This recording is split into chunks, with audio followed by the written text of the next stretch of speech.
Gold hub తాకట్టులో ఉన్న బంగారాన్ని విడిపించి కొనబడును. అదే రోజు ఆన్లైన్ ధరకు కొని డబ్బులు ఇవ్వబడును. హాయ్ హలో నమస్తే, వెల్కమ్ టు మనం టీవీ. నేను దుర్గా. ఢిల్లీ లిక్కర్ స్కామ్లో నిన్న రాత్రి కవిత గారిని పోలీసులు అరెస్ట్ చేయడం జరిగింది.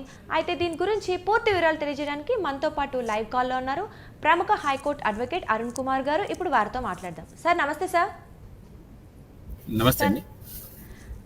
సార్, మనం చూసినట్లయితే ఢిల్లీ లిక్కర్ స్కామ్లో కవిత గారిని రాత్రి అరెస్ట్ చేయడం జరిగింది. అయితే ఆవిడని ఢిల్లీకి తీసుకెళ్లడం జరిగింది. అయితే అసలు ఈ కేసు యొక్క పూర్తి వివరాలు ఏంటి? ఆవిడకి ఏమైనా బెయిల్ వచ్చే ఛాన్స్ ఉందంటారా? కస్టడీ పిటిషన్ 10 రోజుల కొరకు ఈడీ కోర్టులో పిటిషన్ ఫైల్ చేయడం జరిగింది. ఒకసారి కస్టడీ పిటిషన్ పెండింగ్ లో ఉంటే బెయిల్ కాబట్టి 10 రోజుల వరకు బెయిల్ వచ్చే అవకాశం అయితే లేదు. కస్టడీ పిటిషన్ పూర్తయిన తర్వాత మళ్ళీ కస్టడీ పిటిషన్ ఖచ్చితంగా 10 రోజులు జైలు వెళ్ళి రావాల్సిందే. ఆల్రెడీ వెళ్ళిపోయింటారు. బెయిల్ ఈ రోజు బెయిల్ ఇచ్చినా కూడా జనరల్ గా రిలీజ్ ఆర్డర్ అనేది మళ్ళీ ఆ కోర్టులో సమర్పించాల్సి ఉంటుంది. షూరిటీలు సమర్పిస్తేనే రిలీజ్ ఆర్డర్ వస్తుంది.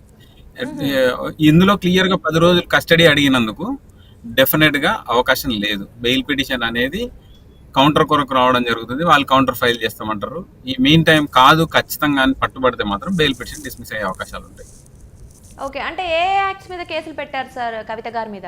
అది పిఎంఎల్ఐ, తర్వాత మనీ లాండరింగ్ లో డబ్బులు ఆ రాష్ట్ర పాలసీని మార్పించి ఉప ముఖ్యమంత్రితో ముఖ్యమంత్రితో కలిసి చేంజ్ చేసి రిటైలర్ వచ్చే డబ్బును పర్సెంటేజ్ను పెంచడం జరిగింది.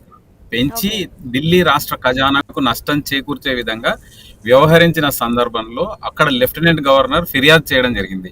ఢిల్లీ ఖజానాకు 1000 కోట్ల రూపాయల పైగా నష్టం వాటిల్లింది. దాన్ని అక్రమ పద్ధతుల్లో దేశాన్ని దాటించి ఆ డబ్బులను మరీ తిరిగి దేశంలోకి అకౌంట్ల రూపంలో వైట్ మనీ రూపంలో తీసుకొచ్చిండ్రు.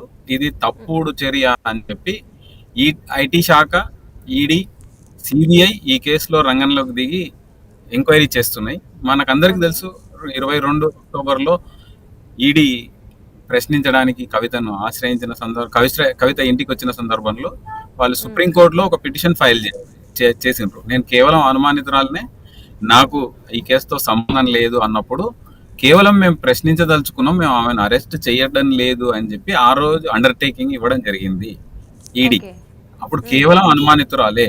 తర్వాత పరిణామాల్లో అక్టోబర్ 2023లో ఈడీ ఒక ఛార్జ్ షీట్ దాఖలు చేయడం జరిగింది. మరికొంతమందిని ముద్దాయిలుగా చేరుస్తూ అందులో కవితను కూడా ముద్దాయిగా పేర్కొంటూ ఛార్జ్ షీట్ ఫైల్ చేయడంతో సుప్రీంకోర్టులో తాను గతంలో వేసిన పిటిషన్ ఏదైతే ఉందో అది ఇన్ఫ్రాక్షన్స్ అంటారు దాన్ని, అంటే విచారణార్హత లేని పిటిషన్. అందులో కేవలం మ్యూచువల్ అండర్టేకింగ్ మాత్రమే ఉంది.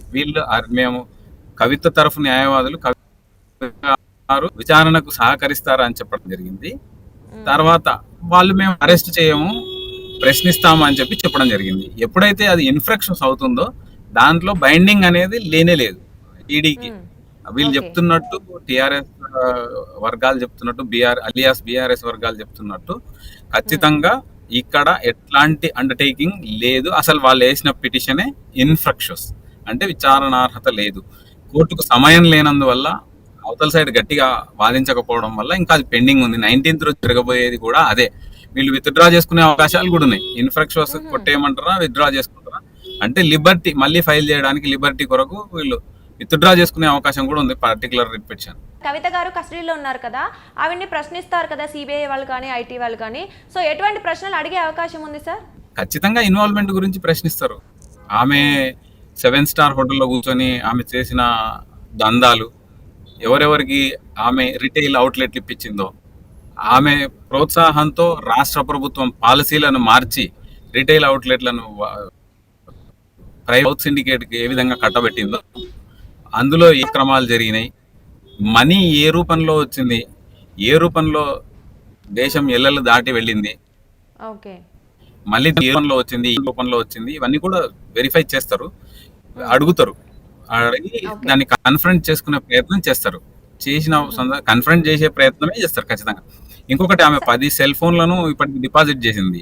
అందులో ఉన్న డాటా కూడా ఏమైనా ఉందా, స్పశ ఉందా లేదా అనేది వాళ్ళు చెక్ చేస్తారు. Okay sir. అంటే ఒకవేళ ఇది నిరూపితం అయినట్లయితే శిక్ష ఎంత పడే అవకాశం ఉంది సార్? లైఫ్ ఇంప్రిజన్మెంట్ ఉంది ఇందులో, ఓ అంతేనా సార్? అంటే యావజ్జీవ ఆవిడకి కారాగార శిక్ష పడేవి. ఎస్. ఓకే. యావజ్జీవ కారాగారం. అయితే సార్ ఆవిడని ఒకవేళ ఇది ప్రూవ్ అయితే తిహార్ జైల్లో ఉంచుతారు అని అయితే మనకి వార్తలు వినిపిస్తున్నాయి కదా. సో తిహార్ జైల్లో అంటే ఈవిడ ఒక పొలిటీషియన్ కాబట్టి ఎలాంటి ఏర్పాట్లు ఉంటాయంటారు అక్కడ? ఈమె పొలిటీషియన్ గా ఎందులో వెళ్ళట్లేదు, ఒక నేరస్తురాలుగా వెళ్తుంది. ఎస్ బ్యారక్ ఆఫ్ 6 కి కోర్స్. పంపిస్తారు Tihar jail. Okay. Direct regular గా అందరికి ఎలా ఉంటుందో సో అలాగే పొలిటికల్ ఉంటుందా? ఏదైనా స్పెషల్ పొలిటికల్ గా ఉంటుందా? అందరికి సామాన్యులకు, సామాన్య స్త్రీ ఏదైనా పొరపాటు చేస్తే, సామాన్య ఓకే. వనిత పొరపాటు చేస్తే ఎక్కడ ఉంచుతారో అక్కడనే ఈమెను కూడా ఉంచుతారు. She no more a political prisoner కాదు కాబట్టి, ఆర్థికంగా నేరస్తురాలు కాబట్టి ఖచ్చితంగా ఓకే. బెయిల్ వచ్చే అవకాశం లేదు. ఈ 10 already she went to Tihar, వెళ్ళిపోయింది, ఇప్పటికే వెళ్ళిపోయింది అన్న ఎస్. విషయం. Yes sir. మొత్తానికైతే ఈ కేసులో కవిత గారి చుట్టూ చాలా ఉచ్చు బిగుస్తోంది. ఆయన అందరూ ప్రశ్నించే అవకాశం కూడా ఉంది. చూద్దాం ముందు ముందు ఏం జరగబోతుందనేది. Thank you so much sir. ఉచ్చు బిగించలేదండి, ఇక్కడ ఊబిలో ఆమెనే చిక్కుకుంది. ఎవరు ఆవిడ ఉచ్చు బిగించలేదు, ఎవరు ఓకే. ఉచ్చు బిగించలేదు, తనంతల తాను ఊబిలో చిక్కుకుంది. Okay sir. సరే సార్. చూద్దాం ముందు ముందు ఈ కేసు ఇంకా ఎలా మారబోతుందనేది sir. Thank you so much. నమస్తే.